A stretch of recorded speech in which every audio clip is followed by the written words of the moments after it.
வணக்கம் தோழர்களே.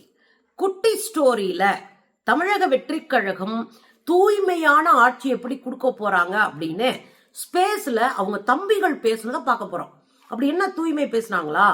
ஒரே ஒரு தம்பிகாரை உட்கார்ந்து ஒரு 20க்கும் மேற்பட்ட பெண்களுக்கு ஆபாச செய்தி அனுப்பி சொந்த கட்சிக்கார பெண்கள்லாம் கதறி கன்றாவியாகி ஸ்பேஸ்ல உட்கார வச்சு அந்த ஆளை அடின்னு அடிச்சு கடைசியில மன்னிப்பு கேட்டு போயிருக்காங்க. நீங்க எங்க அண்ணனுக்கு யாராவது பாலியல் குற்றவாளிகளை பார்த்தா கொதிச்சிருவாரு. எங்க அண்ணன் விஜய் கைப்பட லெட்டர் எழுதிடுவாரு. கைப்பட லெட்டர் எழுதி ஆளுநரை போய் பார்த்துருவாரு. பார்த்துட்டு பத்திரிகையாளர்களுக்கு டாட்டா காமிச்சிட்டு வருவாரு. அவ்வளவு வீராதி வீர எங்க அண்ணன் விஜய். ஆனா என்ன நடந்துட்டு இருக்கு? தொடர்ந்து நாங்க பாலியல் குற்றச்சாட்டுக்கு எதிரானவர்கள், நாங்கள் பெண்களுக்கு ஆதரவானவர்கள், ஒரு தாய் மாமன் இருக்க, என் தங்கச்சிகளை பாத்துக்குவேன், எங்க அக்காக்களை பாத்துக்குவேன், எங்க அம்மாக்களை பாத்துக்குவேன், எவ்வளவு உருட்டாரு நம்ம அண்ணா விஜய். ஆனா அவர் சொந்த கட்சிக்குள்ள பெண்கள் சுரண்டப்படுவதை கூட தட்டி கேட்க முதுகெலும்பு இல்லை அப்படின்னும் போது எவ்வளவு கவலையா இருக்கும். இந்த புனிதர்கள்லாம் வந்து காப்பாத்துவாங்கன்ற தங்கச்சிகளுக்கு எவ்வளவு மோசமான மனநிலை இருக்குன்னு பாருங்க.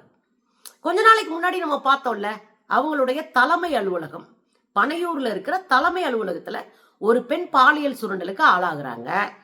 அதை நம்ம வெளியே எடுத்து போடுறோம். நம்ம போடுறதுக்கு முன்னாடியே ஸ்பேஸ்ல உட்காந்து அவங்க பேசுறாங்க. ஸ்பேஸ்ல உட்காந்து அவங்க மீட்டிங் நடத்தி அதுல குற்றச்சாட்டு வச்சு அவங்க கதறி அதுக்கான எல்லா ஆதாரமும் நண்பன் ஒரு ஐடி கார்டு வச்சிருக்காரு, இப்படி பண்ணலாமா அப்படின்னு அங்க இருக்கிற பிள்ளைங்க எல்லாம் கதறினதை நம்ம பார்த்தோம். சரி, அதெல்லாம் எடுத்து போட்டு அடிச்ச பிறகாவது திருந்துவாங்கன்னு பார்த்தா சாய் ஜெகதீஷ்ன்ற ஒரு பத்திரிகைக்காரன், அந்த ஆள் வந்து இங்க தாவேக்காவினுடைய பயங்கரமான வலுவான தொண்டனம். இவர் தான் சாய் ஜெகதீஷ். இந்த ஜெகதீஷ் தான் ஏற்கனவே 2-3 இடத்துல ஊடகங்கள்ல வேலை பார்க்கிற இடத்துல பெண்கள் கிட்ட தவறா நடக்கிறாருன்றனாலேயே 2 மாசத்துலயும் 3 மாசத்துலயும் அடிச்சு துரத்தப்பட்டிருக்காரு. உடனே இங்க இருக்கிற ஜெகதீஷ்க்கு ஆதரவான அக்காமார்கள் எல்லாம் பாருங்க என் தம்பியை வேணும்னே டார்கெட் பண்ணி திமுக அரசு இப்படி பண்ணிருச்சு அப்படின்னு ட்விட்டர்ல பதிவு போட்டுட்டு கண்ணீர் விட்டு கதறி இருக்கிறாங்க. கடைசியில தான் பார்த்தா இந்த பையன் கட்சிக்கார பெண்களிடமே தவறா நடந்திருக்கான். அதுல ஸ்பேஸ் திரும்பியும் வச்சு திரும்ப மீட்டிங்க கூட்டி அதுல ஒரு பொண்ணு நாக்கப்படுங்கிற மாதிரி கேக்குது. ஏங்க என்கிட்ட அப்படி தப்பா பேசினாரு, நான் அவர்கிட்ட சண்டை போடுறேன். கடைசியில பார்த்தா அண்ணே சதீஷ் அண்ணா சொல்றாரு 20க்கும் மேற்பட்ட பெண்கள்கிட்ட இப்படிதான் போய் இன்பாக்ஸ்ல சேட் பண்றான், 20க்கும் மேற்பட்ட பெண்கள்கிட்ட ஆபாச செய்திய சேட் பண்றான். ஜனவரி மாசம் வந்து கல்யாணம்னு சொல்றாங்களே, அவன் ஏன் திருந்தல? அவனை பார்த்தா மூஞ்சில காரி துப்பணும் போல இருக்கு. இவ்வளவு கேவலமா நடந்துக்கிறான் சொந்த கட்சி பெண்கள்கிட்டன்னு ஒரு பெண்ணுக்கு அது இருக்கிறாங்க.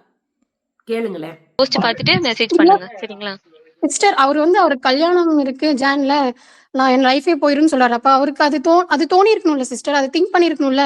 ஐயோ நம்மளுக்கு கல்யாணம் இருக்கு, நம்ம லைஃப் போயிருவீங்க அப்படின்னு அது திங்க் பண்ணிருக்கணும்ல. அப்ப அவளுக்கு எங்கிருந்து அந்த தைரியம் வந்துச்சு? நான் வந்து எனக்கு மட்டும் தான் டெக்ஸ்ட் பண்ணிருக்காருன்னு நினைச்சிட்டு இருக்கேன். சதீஷ் அண்ணா சொல்றாங்க 20+ ஐடிஸ்க்கு வந்து அவர் டெக்ஸ்ட் பண்ணிட்டு இருக்காரு. அப்ப எங்கிருந்து அவருக்கு அந்த தைரியம் வந்துச்சு?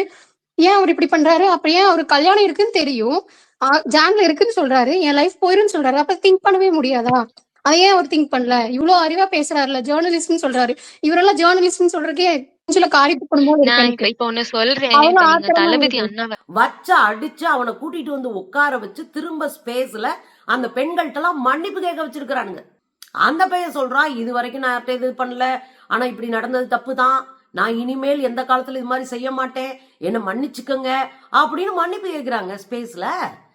நல்ல வேலை, இதுக்கான ஆதாரம்லாம் நம்ம கிட்ட இருக்கு. இல்லைன்னா அப்படி ஒண்ணு நடக்கவே இல்லைன்னு ஊண்டி அடிச்சிருப்பானுங்க இந்த புனித புடலங்க ஆட்சி செய்ய வர்றவனுங்க. எனக்கு ஒரு விஷயம் புரியலைங்க, உண்மையில எனக்கு ஒரு விஷயம் புரியல.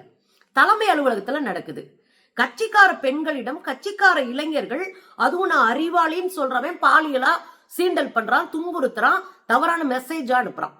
இதெல்லாம் தாண்டி உங்களை பார்க்க வர்ற கூட்டத்துக்கு வர்ற பெண்கள்கிட்ட ஆபாசமா நடந்து அந்த பெண்களை பாலியல் சுரண்டல் பண்ணியிருக்கிறாங்க.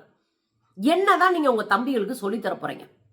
இல்ல குறைந்தபட்சம் இப்படியான தவறுகள் நடக்கும்போது அதை ஏன் ஒரு முறை கூட உங்களால தட்டி கேட்க முடியல? ஏன் அவங்க மேல நீங்க ஆக்ஷனே எடுக்க மாட்டீங்க?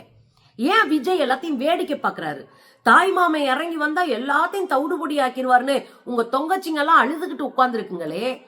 நீங்க உள்ளுக்குள்ள இருக்கிற தொங்கச்சிங்களையே காப்பாத்த முடியலையே. நீங்க என்ன புனித ஆத்மா? நீங்க என்ன புனித ஆட்சியை கொடுக்க போறீங்க? கொஞ்சம் யோசிங்க மிஸ்டர் விஜய்.